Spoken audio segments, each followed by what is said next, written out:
হলদিয়া হাইকোর্টে মধ্যস্থতা শান্তিপূর্ণ সহাবস্থান ক্যাম্পে উপস্থিত হয়ে কি বললেন রাজ্যের বিচারপতি সৌমেন সেন। সারা রাজ্য জুড়ে শুরু হয়েছে মধ্যস্থতার মধ্যে আইনি পরিষেবা মানুষের মধ্যে পৌঁছে দিতে। বহু হামলা নিজের মধ্যেই চলে, আর তার ফলে নষ্ট হয় সম্পর্ক। সুসম্পর্ক বজায় রেখে সুস্থভাবে সমস্ত পরিষেবা নিজেদের মধ্যে আলাপ আলোচনা করা যায়।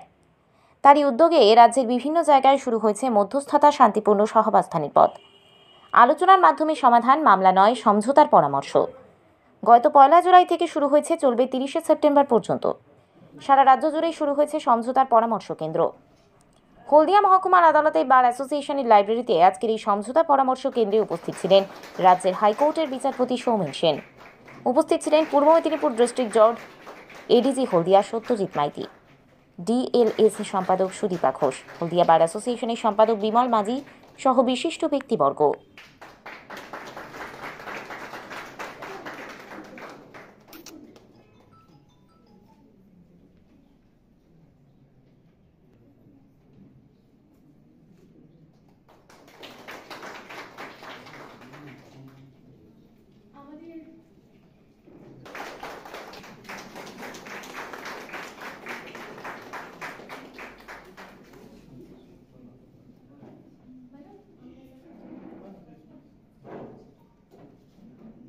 ছিলাম আজকে আপনারা এই দুর্যোগের মধ্যে সবাই আসতে পেরেছেন। এটা থেকে এইটুকু প্রমাণিত হচ্ছে সবাই চাইছেন যে একটা মীমাংসা সূত্র বেরোক আপনাদের আলোচনার মাধ্যমে। তো আমি জাস্ট দুটি কথাই বলবো যে আজকে আমি শুনলাম যে কিছু মিডিয়েশন হবে, কিছু মীমাংসা সূত্র বেরোবে কিছু। দেখুন, আমাদের আজকে যে ভারতবর্ষে যে পরিসংখ্যায় মামলা জমে আছে, তাতে আজকে মনে করা হয়েছে যে মিডিয়েশনের মাধ্যমে, অর্থাৎ একটা সমঝোতা, প্রত্যেকের মধ্যস্থতার মাধ্যমে একটা কিছু আমরা সলিউশন বের করতে পারবো। অনেকগুলো বিবাদ নিজেদের মধ্যে থাকে, যেগুলো আমার মনে হয় সেটা বিবাদের আকার নেয় বা রূপ নেয়। তার একটাই কারণ হচ্ছে যে আমরা ঠিক করি যে আমি অপরের সাথে কোনো রকম বাক্যালাপে যাব না, তার সাথে আমি সব কথা বন্ধ করে দেব। এবং এই কথা যে বন্ধ করে দিলাম, এই কথা বন্ধ করে দেওয়ার থেকেই আমাদের মধ্যে কিন্তু বিবাদটা শুরু হলো। যদি আমরা পরস্পরের সঙ্গে যদি একটু ভালো করে কথা বলতাম, যতই আমাদের মধ্যে একটু বাক্য বিনিময় হোক না কেন, একটু আমাদের মধ্যে কোনো রকম একটু অসহিষ্ণুতা থাকুক না কেন, যদি আমরা একে অপরের সাথে একটু ভালো করে কথা বলি, তাহলে মনে হয় যে আমরা অনেক সমস্যারই সমাধান করতে পারবো।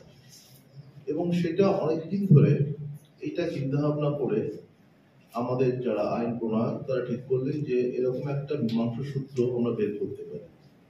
এবং এই মীমাংসা সূত্রটা আমাদের একটা আইনি কাঠামোতে এলো 2002 সালে, এবং তারপরে আমাদের একটা আইনও প্রণয়ন করা হয়েছে, যার সবকটার হয়তো সেকশন এখনো আসেনি। কিন্তু এর মূল বিষয় হচ্ছে যে আমরা একটা শান্তিপূর্ণ অবস্থার মধ্যে বিচরণ করব। সব থেকে বড় কথা হচ্ছে যে কোনো সমাজে আমরা চাইবো প্রথমেই যে শান্তি বিরাজ করবে, এবং শান্তিটা কখনোই আসতে পারবে না যদি নিজেদের মধ্যে বিবাদ থাকে, বিভেদ থাকে, নিজেদের মধ্যে বিভাজন থাকে।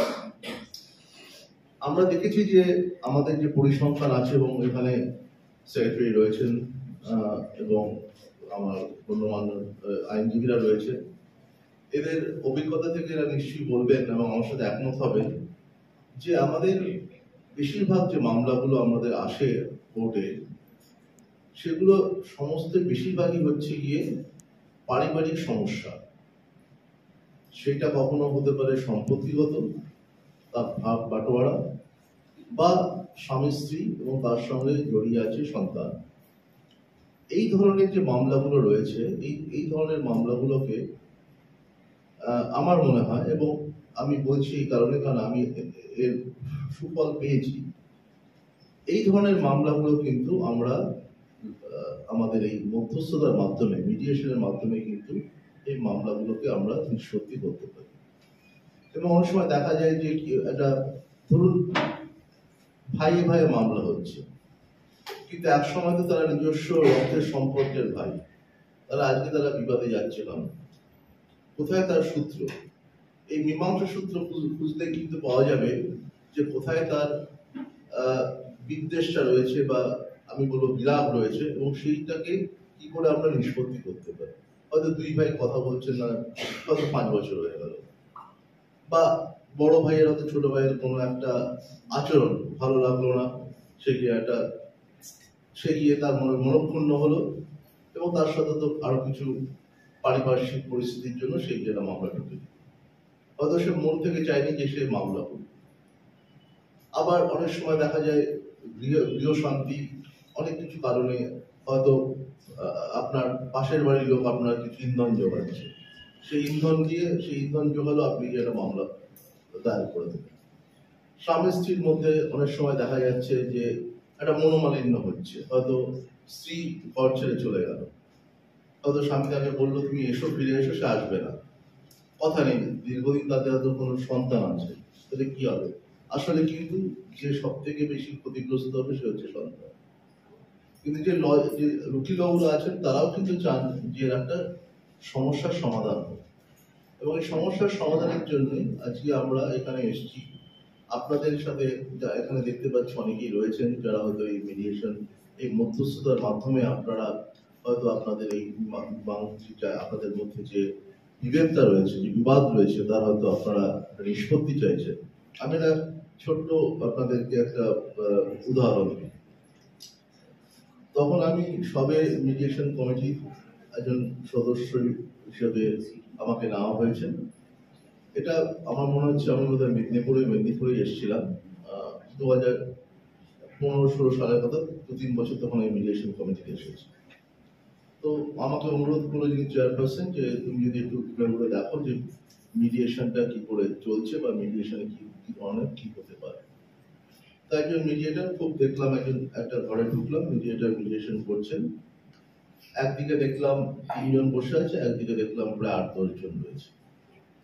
বিবাদটা কি নিয়ে? বিবাদটা হচ্ছে যে মা, বাবা আর 3 সন্তান, তাদের এক পক্ষে, ছোট ছেলে আরেক পক্ষে।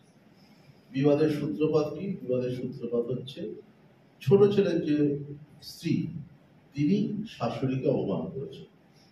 সেই অপমান করার থেকে শাশুড়ি বলে যেটা আমার বাড়ি, তুই বাড়ি থেকে বেরিয়ে চলে যা, তুই এই বাড়িতে তোর কোনো থাকার তোর কোনো যোগ্যতা নেই, তোর কোনো রাইট নেই, তুই বেরিয়ে চলে যা। ছেলে গেল না, বাড়িতে বললো না আমি থাকবো। পার্টিশন, মামলা, তখনও ডোমেস্টিক ভায়োলেন্সটা বোধহয় না, ডোমেস্টিক ভায়োলেন্সের কোনো মামলা তখনও ফাইল হয়নি, কিন্তু ক্রিমিনাল, সিভিল নানা ধরনের মামলা তাদের মধ্যে চলছে। আলটিমেটলি কি হলো, যখন এই মিডিয়েটার সব মা বাবাকে বোঝানোর চেষ্টা করলো, তার সমস্ত অন্যান্য দাদাদের ভাই বোনদের বোঝানোর চেষ্টা করলো, কি দেখা গেল, ছোট সন্তান বললো যে না ঠিক আছে, আমি যেটা করেছি আমি ভুল করেছি, আমি মেনে নিলাম। এই যে মেনে নিল, তখন আমি দেখলাম যে মা তার সন্তানকে, ছোট সন্তানকে বুকে জড়িয়ে দিল। ওখানে কিন্তু মামলার সমস্ত নিষ্পত্তি হয়ে গেল। সিভিল, ক্রিমিনাল যা যা মামলা ছিল সম্পত্তি নিয়ে, বললো যে না ছোট ছেলে থাকবে, আমার সঙ্গেই থাকবে, তাকে আমি একটা পূর্ব দিকে 3 তলার কোণের ঘরটা আমি ওকে দিয়ে দিলাম। অতএব দেখুন, এই মামলাটা যদি থাকতো, যদি চলতো মামলাটা, আমি যখন গেছি তখন এই মামলাটা হয়তো 4 বছর গড়িয়ে গেছে, 4-5 বছর গড়িয়ে গেছে। ক্রিমিনাল কোর্ট চলছে, এক ভাই আরেক ভাইয়ের এগেন্সটে ক্রিমিনাল মামলা করেছেন, এবং ওই যে মিডিয়েশনটা হলো, এতে কিন্তু সমস্ত ডিসপিউট তার কিন্তু সমস্ত কিছুর একটা নিষ্পত্তি হয়ে গেল। এবং এই নিষ্পত্তির মাধ্যমে কি হলো, একটা সুস্থ পরিবেশ হলো, গৃহ শান্তি ফিরে এলো, যে গৃহ শান্তিটা নষ্ট হয়ে গেছে। তেমনি ধরুন আপনার বাড়ির পাশে আরেকজন রয়েছে, তার সাথে হয়তো আপনার কোনো বচসা, সে বললো যে না তুমি আমার বাড়ির এগুলো ছোট একটা বিল্ডিং তুলছো, এটা প্রায় হয়ে থাকে, বা আলের সমস্যা। তো এই যে ধরনের সমস্যাগুলো আছে, এই সমস্যাগুলো কিন্তু নিজেদের মধ্যে যদি একটু বসে শান্তভাবে একটু বিচার বিবেচনা করে যদি এগুলোকে নিজেরা আমরা চিন্তা ভাবনা করি, তাহলে কিন্তু এটা নিয়ে আমাদের কোর্টে আসার কোনো প্রয়োজনীয়তা নেই। আমরা এটাকে মিটিয়ে ফেলতে পারি যদি আমরা একটু পারস্পরিকভাবে একটু ভালো করে একটু যদি কথা বলি, একটু যদি নমনীয় ভাব থাকে, এবং যদি আমরা যদি সত্যি এটার একটা কোনো সলিউশন চাই, তখন যে মধ্যস্থতা যিনি করাচ্ছেন সে কিন্তু কোনো পক্ষের হয়ে কথা বলছেন না। এটা কতগুলো জিনিস একটু আপনাদের যারা করতে এসছেন, এখানে মিডিয়েশনে এসছেন, তাদের এটা একটু আমার মনে রাখলে ভালো হয়। ইনি হচ্ছেন মধ্যস্থতা করতে এসছেন। উনি বাদীর পক্ষেও নয়, বিবাদীর পক্ষেও নয়। উনি বাদীকেও শুনছেন, বিবাদীকেও শুনছেন। এবার বাদীকে যখন শুনছেন, বাদী শোনার পরে উনি হয়তো বাদীকে হয়তো বললেন যে ঠিক আছে, তুমি আমাকে যে কথাগুলো বলছো, তাহলে আমি কি কথাগুলো যদি তুমি বলো তাহলে আমি বিবাদীর সাথে একটু শেয়ার করতে বলতে পারি। বলো হ্যাঁ ঠিক আছে, বলুন না, কোনো অসুবিধা নেই। বললো বিবাদী যে বাদী বলছিল এটা হলে কি হয়, আগে বিবাদীকে শুনে নিল।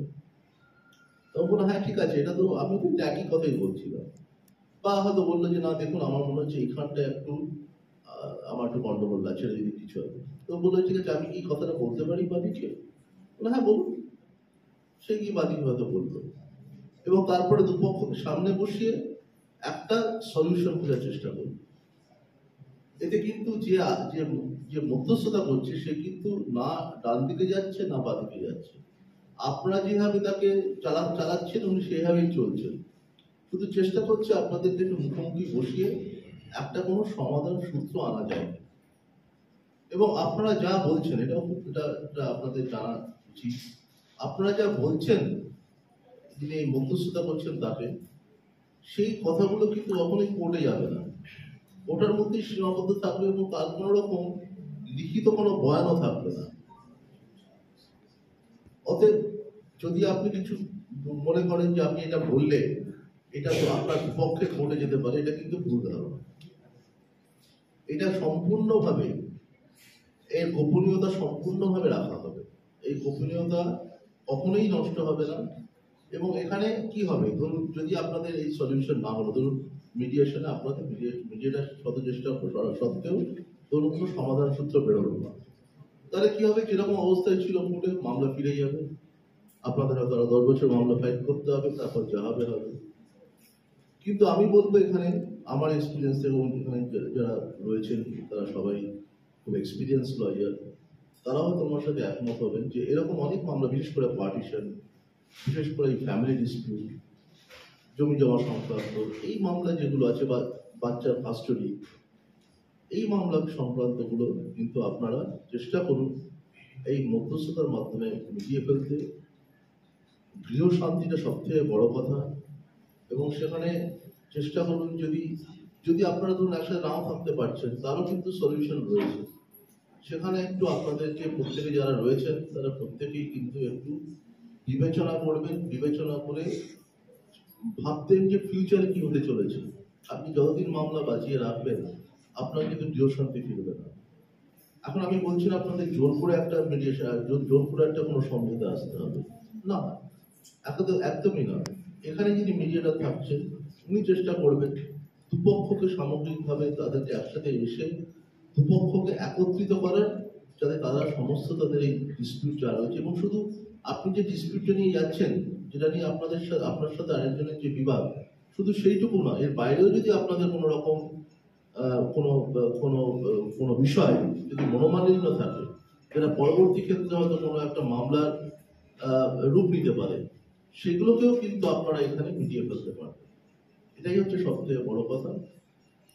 সবাই সুস্থ থাকুন, ভালো থাকুন, সমস্ত নিজেদের মধ্যে বিভেদ মিটিয়ে ফেলুন, এটাই আমি চাইবো। এবং যারা যে মিডিয়েশনে এসছেন, আমাদের এখানে দক্ষ মিডিয়েটররা রয়েছে, আমার মনে হয় তাদের সহযোগিতায় আপনারা হয়তো আপনাদের আজকে সমস্ত যা আপনাদের বিভেদ রয়েছে, বিবাদ রয়েছে, সেগুলো মিটিয়ে ফেলতে পারবেন।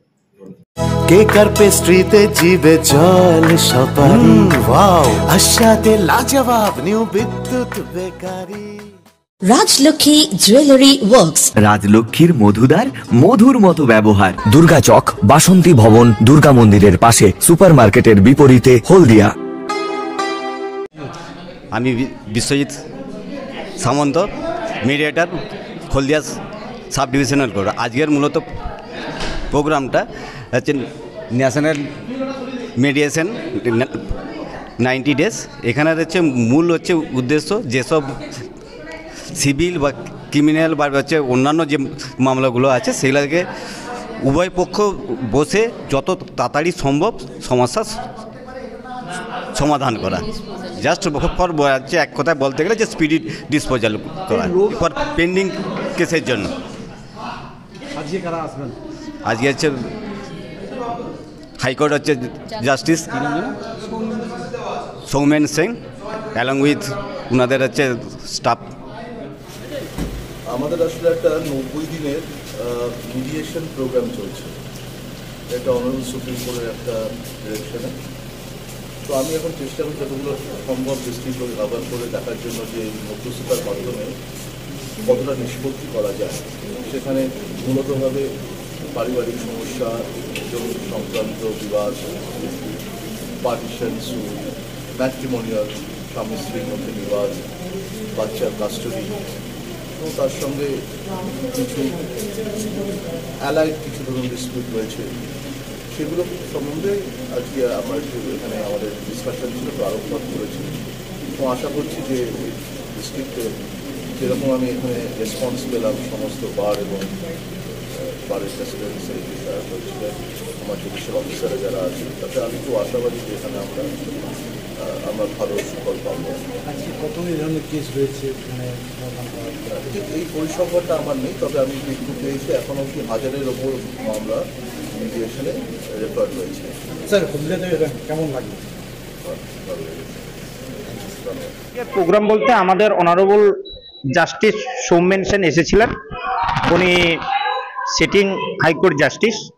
তো উনি এখানে বার্তা দিতে এসেছিলেন যে মিডিয়েশন যে আমাদের চলছে 1 জুলাই থেকে 30 সেপ্টেম্বর পর্যন্ত, এই মিডিয়েশনটাকে যাতে সফল করা যায় এবং সফলভাবে হয়, সেই জন্যই এই মিডিয়েশনটাকে যাতে সুন্দরভাবে সবাই গুছিয়ে এই মিডিয়েশনে ম্যাক্সিমাম লিটিগেন্ট পাবলিক যাতে তাদের নিজেদের মধ্যে দ্বন্দ্ব ভুলে জেদ ভুলে মামলাকে নিষ্পত্তি করে, দ্রুত নিষ্পত্তি হয়, তার জন্য উনি এই বার্তা দিতে এসেছিলেন। সেই নিয়ে আজকের এই ডিএলএস থেকে এই প্রোগ্রামটা করা হয়েছিল। কত মামলা রয়েছে আজকের কিছু মামলা রাখা হয়েছিল, আজ ছুটির দিন 10-12টা মামলা রাখা আছে যে এই মিডিয়েশনের সেটেল করবার জন্য। আমাদের প্রায় নিয়ার অ্যাবাউট 68 থেকে 70খানা মামলা নিষ্পত্তি হয়েছে। এটা কিন্তু একটা বিরাট ব্যাপার, অন্য জায়গায় এই নিষ্পত্তি এতটা না হলেও আমাদের হলদিয়া কোর্ট ইউনিটে এটা একটা সাফল্যের দিক যে আমরা ভাই বোনের মধ্যে, নিজেদের মধ্যে, স্বামী স্ত্রীর মধ্যে করে অনেকগুলো মামলা নিষ্পত্তি করতে পেরেছি। আমরা ওরকম কোনো নেই, তবে আমরা চাই ম্যাক্সিমাম হোক, ফ্যামিলি ডিসপুটগুলো বিশেষ করে মিটে যাক, ভাই বোন, ভাই ভাই এই ডিসপুটগুলোর উপর আমরা জোর দিয়েছি যে নিজেদের মধ্যে জেদ এবং নিজেদের মধ্যে ভাব ভালোবাসা ফিরে আসুক, এটাই হচ্ছে আমাদের মূল লক্ষ্য। অ্যাকচুয়ালি তা নয়, খোরাক পোশাক মামলা, ভাই বোনের মধ্যে একটা ছোট্ট তর্কাতর্কি মারপিট, এগুলোকে আমরা গুরুত্ব, জমি জায়গা নিয়ে বিবাদ, সেই জমি জায়গাটাকে সরলীকরণ করা, কে কোন পাশটায় গেলে তোমরা ভালো থাকবে, এটা নিয়েই এই। বিমল কুমার মাঝি, অ্যাডভোকেট, হলদিয়া কোর্ট এবং বার অ্যাসোসিয়েশনের সেক্রেটারি। কেক আর পেস্ট্রিতে জিবে জল সপারি, ওয়াও আশাতে লাজবাব নিউ বিদ্যুৎ বেকারি, টিপটপ টিফিনে और हैप्पी पार्टी, নিউ বিদ্যুৎ বেকারি, মানডে টু সানডে, ছোট বড় সবার পছন্দ একটাই, নিউ বিদ্যুৎ বেকারি, প্রতিদিন চাই চাই, না না না না না, নিউ বিদ্যুৎ বেকারি। রাজলক্ষ্মী জুয়েলারি ওয়ার্কস, রাজলক্ষ্মীর মধুদার মধুর মতো ব্যবহার। দুর্গা চক, বাসন্তী ভবন, দুর্গা মন্দিরের পাশে, সুপার মার্কেটের বিপরীতে, হলদিয়া।